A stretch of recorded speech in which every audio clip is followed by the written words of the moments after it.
چشمے کے کنارے پر بیٹھ کر میں نے پہلے منہ پر پانی کے چھینٹے مارے اور پھر جیب بھر کے پانی پیا اور ایک پتھر سے ٹیک لگا کر بیٹھ گیا۔ کمانڈر رشید چشمے کے کنارے پر بیٹھا منہ پر پانی کے چھینٹے مار رہا تھا۔ رات کا آخری پہر تھا۔ سبزے کی وجہ سے خنکی بڑھ گئی تھی۔ مجھے کچھ ٹھنڈ سی لگنے لگی۔ بیٹھے رہو گے تو سردی لگے گی، چلتے رہو گے تو خون میں کچھ گرمی پیدا ہوگی، کمانڈر رشید نے کہا۔ میں اس کا مطلب سمجھ گیا اور اٹھ کر اس کے ساتھ چلنے لگا۔ 2 گھنٹوں تک مسلسل چلتے رہنے کے بعد ہم نشیب میں پھیلی ہوئی ایک وادی میں نکل آئے۔ تھوڑی دیر کے لیے ایک جگہ پر رکے اور پھر چلنے لگے۔ ایک بڑی خوشگوار سی مہک سی نتنوں سے ٹکرا رہی تھی۔ مجھے سمجھنے میں دیر نہ لگی کہ ہمارے آس پاس دان کے کھیت ہیں، جس کا مطلب تھا کہ کوئی آبادی بھی قریب ہی تھی، مگر 1.5 گھنٹے تک مزید چلتے رہنے کے بعد بھی کسی آبادی کے آثار دکھائی نہیں دیے۔ ہم رکے بغیر چلتے رہے۔ صبح کا اجالا پھیلنے لگا۔ اب کچھ فاصلے کی چیزیں دکھائی دینے لگی۔ روشنی نمایاں ہوتی گئی۔ ہمارے چاروں طرف دان کے کھیت تھے اور ان کھیتوں میں کہیں کہیں درخت بھی کھڑے دکھائی دے رہے تھے۔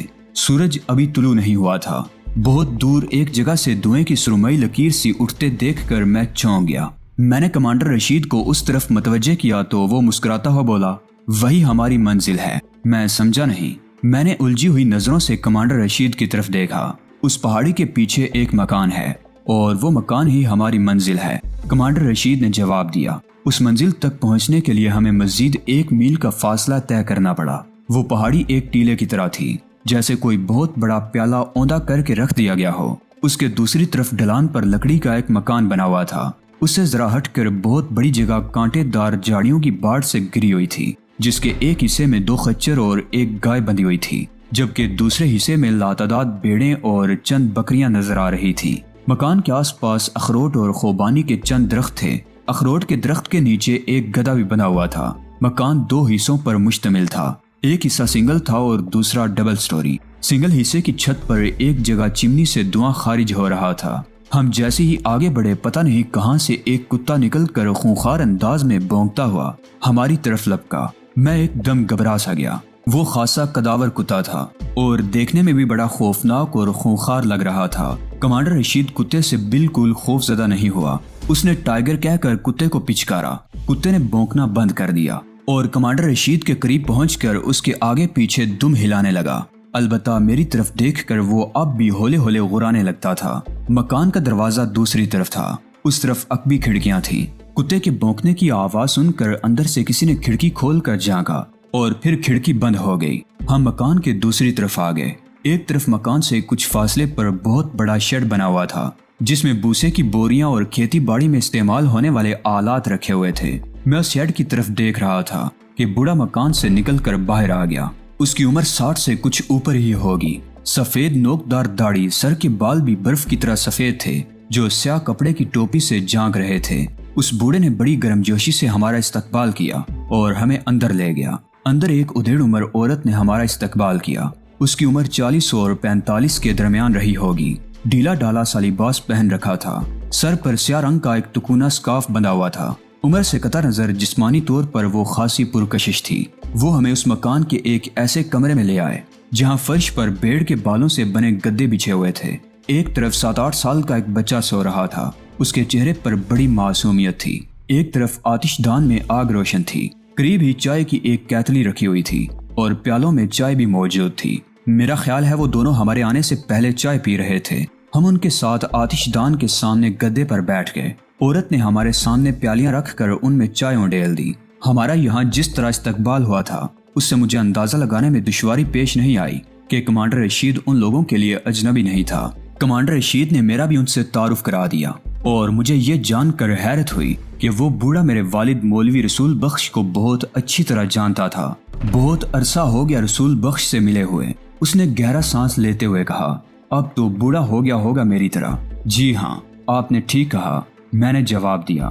ہم نے 9ویں اور 10ویں جماعتیں سری نگر کے مسلم ہائی اسکول میں اکٹھے ہی پڑھی تھی۔ بوڑھے نے کہا، اس کے بعد میں دلی چلا گیا اور وہ سوپور کا ہو کر رہ گیا۔ میرا خیال تھا کہ میں دلی میں رہ کر اعلیٰ تعلیم حاصل کروں گا، لیکن یہاں ایک حادثے میں میرے والد کا انتقال ہو گیا اور مجھے واپس آنا پڑا۔ اس کے بعد بھی رسول بخش سے چند ملاقاتیں ہوئی تھی، مگر اب تو کئی برسوں سے ہم نے ایک دوسرے کو نہیں دیکھا۔ وہ عبد الغنی تھا۔ دیر تک پرانے وقتوں کی یادیں تازہ کرتا رہا۔ جب ہندوستان اور پاکستان کا بٹوارا ہوا تو میں تمہاری عمر کا تھا۔ وہ میری طرف دیکھتے ہوئے کہہ رہا تھا، کشمیری مسلمان پاکستان سے الحاق کرنا چاہتے تھے، مگر مہاراجہ گلاب سنگھ تو کشمیر کا سودا پہلے ہی کر چکا تھا۔ اگر کشمیر کے مسلمانوں میں اس وقت اتحاد ہوتا تو آج کشمیر اور جموں بھی پاکستان کا حصہ ہوتا، مگر بعض کشمیری لیڈر ہی غدار نکلے۔ اپنے ذاتی مفاد اور اقتدار کے لیے وہ ہندو مسلم بائی بائی کے نعرے لگاتے اور ہندو لیڈروں کی چاپلوسی کرتے رہے۔ ان کشمیری مسلمان لیڈروں کی غداری کی وجہ سے آج یہ وادی جل رہی ہے۔ یہ تو نسل در نسل غدار ہیں۔ ان کی اولاد آج بھی اپنے اقتدار کے ہندوؤں کی غلامی کر رہی ہے۔ وہ کشمیر کے سادہ لوگ مسلمانوں کو دھوکہ دے رہے ہیں، مگر کشمیری اب بیدار ہو چکے ہیں۔ اب وہ کسی فریب میں نہیں آئیں گے۔ اب تو آزادی سے کم کسی بات پر سمجھوتا نہیں ہوگا۔ مجھے خوشی ہے کہ تم جیسے نوجوان آزادی کی اس تحریک میں شامل ہیں۔ جذبہ زندہ ہو تو منزل تک پہنچنا مشکل نہیں ہوتا۔ عبدالغنی کے بارے میں انکشاف ہوا کہ وہ خود بھی ماضی میں تحریک آزادی کا سرگرم کارکن رہ چکا ہے۔ اس کے جسم پر زخموں کے کئی نشان تھے۔ تحریک کی سرگرمیوں میں حصہ لیتے ہوئے وہ کئی مرتبہ پکڑا گیا تھا، بے پناہ تشدد برداشت کیا تھا، مگر اپنے کاز سے غداری نہیں کی تھی۔ عبدالغنی میں بھاگ دوڑ کی سکت نہ رہی تو اس نے اپنے 2 جوان بیٹے تحریک کے سپرد کر دیے۔ دونوں کئی برسوں تک بھارتی بیڑیوں کے خلاف برسرے پیکار رہے۔ چند سال پہلے بڑا بیٹا ایک چھاپا مار کارروائی میں شہادت کے رتبے پر فائز ہوا اور 3 سال پہلے چھوٹا بیٹا بھی ایسی ہی ایک کارروائی میں وطن کی آن پر قربان ہو گیا۔ سکینہ عبدالغنی کی بہو تھی اور بستر پر گہری نیند سویا ہوا 6-7 سال کی عمر کا وہ بچہ اس کا پوتا تھا۔ عبدالغنی بڑی بے چینی سے اس وقت کا انتظار کر رہا تھا جب اپنے پوتے کے ہاتھ میں بندوق تھما کر بھارتی غاصبوں کے گندے وجود سے اس دھرتی کو پاک کرنے کے لیے اپنی دعاؤں کے سائے میں رخصت کر سکے۔ چائے پینے کے تھوڑی دیر بعد سکینہ نے ناشتہ بنا دیا۔ اس دوران وہ بچہ بھی جاگ گیا تھا۔ سکینہ اسے اٹھا کر باہر لے گئی۔ وہ 15 منٹ بعد اسے منہ دھلا کر واپس لے آئی۔ عبدالغفور نام کا وہ بچہ کمانڈر رشید سے بھی خاصا بے تکلف تھا۔ وہ اس کے پاس بیٹھ کر ناشتہ کرنے لگا۔ رات بھر جاگنے اور بھاگ دوڑ میں بری طرح تھک گیا تھا۔ نیند کے جھونکے آ رہے تھے مگر میں بڑی مشکل سے آنکھیں کھولے بیٹھا تھا۔ یہ میری زندگی کا خوفناک ترین تجربہ تھا۔ مجاہدین اور بھارتی فوجیوں کی جھڑپوں کے بارے میں تو آئے دن سنتا ہی رہتا تھا۔ یہ بھی پتہ چلتا رہتا تھا کہ کس جھڑپ میں کتنے بھارتی فوجی مجاہدین کے ہاتھوں جہنم واصل ہوئے اور کتنے مجاہدین شہید ہوئے۔ اور گزشتہ رات میں خود ایک ایسی چھاپا مار کارروائی میں شریک تھا جس کے بارے میں خبر وادی میں پھیل گئی ہوگی۔ ہم نے بھارتی فوج کے اس قافلے کو مکمل طور پر تباہ کر دیا تھا۔ گولہ بارود کے لدے ہوئے 4 ٹرک تباہ ہوئے تھے اور کم از کم 24 فوجی تھے جو سب کے سب ختم ہو گئے تھے۔ ممکن ہے 1-2 فوجی بچ بھی گئے ہوں۔ میں اپنے آپ میں فخر و انبساط کی ایک عجیب سی کیفیت محسوس کر رہا تھا۔ اس قسم کی کسی چھاپا مار کارروائی میں حصہ لینے کا یہ میرا پہلا موقع تھا۔ میرے چاروں طرف موت برس رہی تھی اور میں نے کسی بزدلی کا مظاہرہ نہیں کیا تھا۔ ٹرک ڈرائیور پہلا بھارتی فوجی تھا جو میری گولیوں کا نشانہ بنا تھا اور پھر میرے پھینکے ہوئے گرنیڈ نے ٹرک سے مجاہدین پر فائرنگ کرنے والے کئی فوجیوں کو موت کی نیند سلا دیا تھا۔ تمہیں نیند آ رہی ہے؟ سکینہ میری طرف دیکھتے ہوئے بولی۔ میرے ساتھ اوپر آؤ، اوپر کمرہ خالی ہے، آرام سے سو جانا۔ میں نے کمانڈر رشید کی طرف دیکھا اور اٹھ کر سکینہ کے ساتھ چل پڑا۔ میں نے اپنی رائفل بھی اٹھا لی تھی۔ اوپر جانے کے لیے سیڑھیاں مکان کے اندر ہی سے تھی۔ سکینہ مجھے جس کمرے میں لے آئی اس کی کھڑکیاں مشرق کی طرف تھی جو کھلی ہوئی تھی اور باہر دھوپ چمک رہی تھی۔ میں بہت تھکا ہوا تھا، بستر پر گرتے ہی سو گیا۔ مجھے اندازہ نہیں تھا کہ میں کتنی دیر تک سویا ہوں گا کہ سکینہ نے مجھے جھنجھوڑ کر جگایا۔ اٹھو، جلدی کرو۔ وہ مجھے بازو سے پکڑ کر اٹھاتے ہوئے چیخی، وہ درندے اس طرف آ رہے ہیں۔ میں ایک جھٹکے سے اٹھ گیا۔ کھڑکی کے باہر دیکھا تو بہت دور ایک ٹیلے کی ڈھلان سے دھول اڑتی ہوئی نظر آ رہی تھی۔ وہ 2 جیپیں تھیں جو دھول اڑاتی ہوئی ٹیلے کی ڈھلان سے اتر رہی تھی۔ میرے خیال میں فاصلہ نصف میل سے کچھ زیادہ ہی تھا۔ میں نے جلدی سے اپنے جوتے پیروں میں پھنسائے، بیلٹ اٹھا کر کمر سے باندھا اور رائفل اٹھاتے ہوئے سکینہ کے ساتھ دروازے کی طرف لپکا اور تیزی سے سیڑھیاں اترنے لگا۔ جب ہم مکان سے باہر نکلے تو کمانڈر رشید اور بوڑھا عبدالغنی سامنے والے شیڈ میں ایک جگہ رکھی ہوئی بھوسے کی بوریاں ہٹا رہے تھے۔ سکینہ بھی ان کی مدد کرنے لگی۔ میں ادھر ادھر دیکھ رہا تھا۔ بھوسے کی بوریوں کے نیچے ایک تختہ تھا جسے عبدالغنی اور کمانڈر رشید نے ہٹا دیا۔ اس تختے کے نیچے تنگ سی سیڑھیاں تھیں۔ پہلے میں نیچے اترا اور پھر کمانڈر رشید اندر آ گیا۔ عبدالغنی نے تختہ اوپر رکھ دیا اور پھر شاید وہ اور سکینہ بوسے کی بوریاں تختے کے اوپر رکھنے لگے۔ تہ خانہ بہت بڑا تھا اور یہ جگہ بھی کمانڈر رشید کے لیے اجنبی نہیں تھی، کیونکہ سیڑھیوں سے اترتے ہی اس نے ایک طرف رکھی ہوئی لالٹین جلا لی تھی۔ ہم دونوں تہ خانے کے آخری حصے میں چلے آئے۔ یہاں اسلحے سے بری ہوئی 7-8 پیٹیاں دیکھ کر میری آنکھیں حیرت سے کھلی کی کھلی رہ گئیں۔ ہم دونوں ایک بار پھر سیڑھیوں کے قریب آ کر کھڑے ہوئے۔ رائفلیں ہمارے ہاتھوں میں تیار تھیں۔ کمانڈر رشید کے کہنے کے مطابق یہ تہ خانہ اگرچہ محفوظ تھا، لیکن میں سمجھتا تھا کہ اگر بھارتی فوجیوں کو اس کا پتہ چل گیا تو یہ ہمارے لیے چوہے دان ثابت ہوگا۔